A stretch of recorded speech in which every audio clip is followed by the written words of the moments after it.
Filme aus Island sind hierzulande eher selten. Umso schöner, dass jetzt eben von dort ein Film kommt, der dem 50. Jahrestag einer ganz besonderen Demonstration würdigt und der uns, wie die ganze Welt, so einiges angeht. Es war eine durchschlagende Idee, die ein wenig an jene Frauen der Lysistrata erinnert, die den Männern um des Friedens willen geschlossen den Sex versagten. Hier aber sehen Sie selbst. Almost all the women in Iceland are on strike today. It's National Women's Day there, and the women are refusing to work in even their own homes. If women don't work, everything collapses. We are going to show them that we can stop this society. I have done a lot of films about the struggle for equality and the struggle for, both women's rights and, civil liberties, queer rights. And I actually didn't have the idea to make this particular film. It was an American, Pamela Hogan, that called me up and said, I would like to make a film about this event. And I was just like, oh, haven't we made that film? And then I was thinking, I did a 15-minute piece, I did a 30-minute piece, but no, we never made the full documentary. I was going to be the producer, but I became the co-author of the film. And I think it is important that it comes also from an Icelandic perspective. You are told you have to wake up before him and put on your makeup because he is not supposed to see you not at your best. The man wasn't supposed to know how to make a coffee. Those were the happy days for man. Die Frauen begnügten sich nicht mit Sprachspielereien, sie setzten den Hebel gleich richtig und handfest an und machten am Ende Island zum Land mit den solidesten Frauenrechten. I remember being small, hiding under the table and listening to my mother and her friends smoking and talking about what kind of world they would like to live in. At this time, women didn't have education. They didn't have their own money. Their salaries were much lower than the salaries of men if they had any work. On the 1st of May, the radical people have a parade for workers' rights. I went down to speak on the radio, and I just said, women in red stockings, let's meet at the square in the morning. They were all ready. They said, yes. We started making slogans straight away. Vaknaðu kona, wake up woman. Women want to have the same rights as men. And we decided to wear red stockings. The Red Stockings movement came in with a lot of noise. It was a revolt. You had to kickstart things. I heard that women were gathering to change the world, and I jumped at it.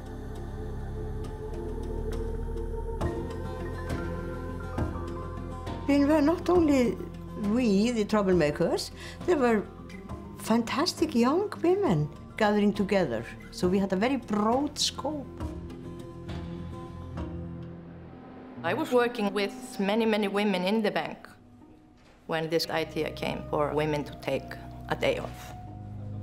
That was the only thing we talked about as women. One woman in my bank, she was a little bit older than us. She was so anxious, afraid for her job and of what the man would say about her performance. Well, I thought it was a great idea. And I would say, why not for a week? The man thought it was ridiculous. They laughed, they made fun of us. Oh, you are so silly. So they didn't believe us. But 2 or 3 days before, they realized this was serious. And then they started to panic. They knew that they couldn't keep the bank open for a whole day without us. So they were getting a little freaked out. I think it was a surprise to all. And I was 11 years old at the time, and my mother brought me to the square.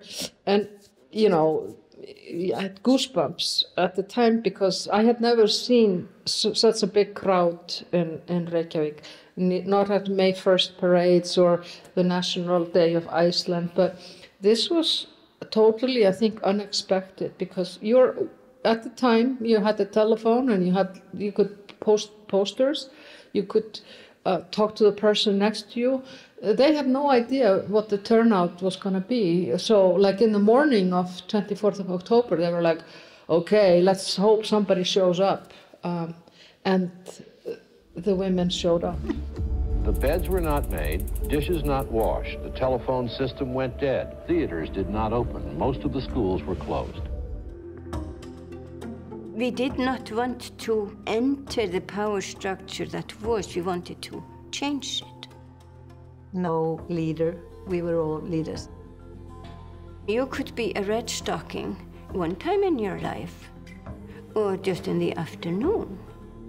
Well, you know, being a documentarian, it was really, of course, crucial to find archival footage. But I was shocked to find out that there was only 15 minutes left of the footage that State TV RÚV had recorded that day. They had erased the rest of it. They had been filming the whole day with 3 crews, but in the time they didn't realize how historical this event was, and they decided to reuse the tapes. So 15 minutes was all we had. Thus came the idea to create animation, which gave us an incredible amount of freedom. And it was also possible to do, to be more humorous and really draw things to light. So it became really a liberating element. Okkur þótti þetta skelfilega niðurlægjandi að taka einhverja ungar stelpur upp á svið og mæla og meta hvort það hefði þetta og hitt. Mittismálið og brjóstmálið og annað. Við værum að þessu og vorum að vekja athygli á því að þarna væri verið að líkja þessu við gripasýningar, húsdýra gripasýningar sem sagt. Og þá bara vex þessi hugmynd sko, gaf bara með okkur sko belju. So we called someone we knew, and he said, well, fine, I can do that. I have this young cow, and good idea. And she was totally white, so beautiful, perfect. I remember when we were trying to get the cow up into the bus. Not the easiest way to get a cow into a bus. Nobody wanted to go inside, not while we were there with the cow. Yes, we were spoiling everything. The head of the police got a complaint. Já, það var einhver þarna sem hringdi í lögregluna og kvartaði undan illri meðferð á skepnum. Það var enginn að hugsa. Legally, we didn't do anything wrong, and they saw that the cow was having a great time.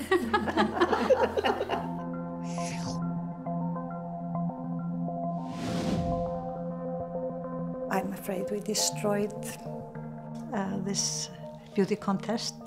That was effectively killing off beauty contests for more than 10 years in Iceland. And we liked that. Oh, how we loved it. Stories about women, it's not that they don't happen, it's that the stories are not told. Well, by heart, I am a grassroots type of person. I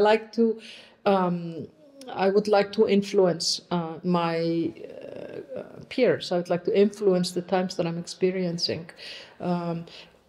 People ask me, well, what is it like to have a job as a filmmaker? And I'm like, well, being a documentary filmmaker is a lifestyle because you go into something all the way and sometimes you're not really getting paid for all your efforts.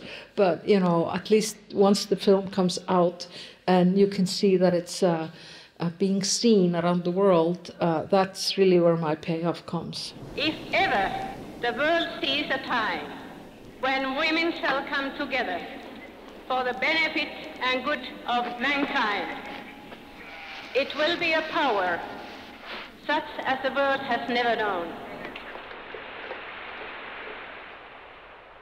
The United Nations decided to make 1975 an International Women's Year. The Icelandic government planned this conference late in June, and that was the turning point. That conference was the first time women from all classes, all ages, all the political parties came together. Some of us started thinking, how can we tell everybody in Iceland that if women don't work, everything collapses? The fishery industry, the hospitals, the schools, everything will collapse. I believe that we are one of the most gender equal societies in the world, and we do have the statistics to back it up. I don't think it's perfect, but it's pretty close to perfect. And as a matter of fact, right now, we have kind of gone beyond that. If you take a look at women in politics and in public office, the president is a woman, the bishop of the national church is a woman, the prime minister is a woman, the three-party leaders that are making up the government are all women. We have gone a bit beyond being equal. We have gone a little bit to the other side. So now men are sitting back and saying, what's going to happen? Mostly from men. They were thought to be destroying the role of the housewife and putting society on its head. It's like a revolution, you know. It's like a revolution, die vielerorts noch aussteht. The men, they called it the Long Friday.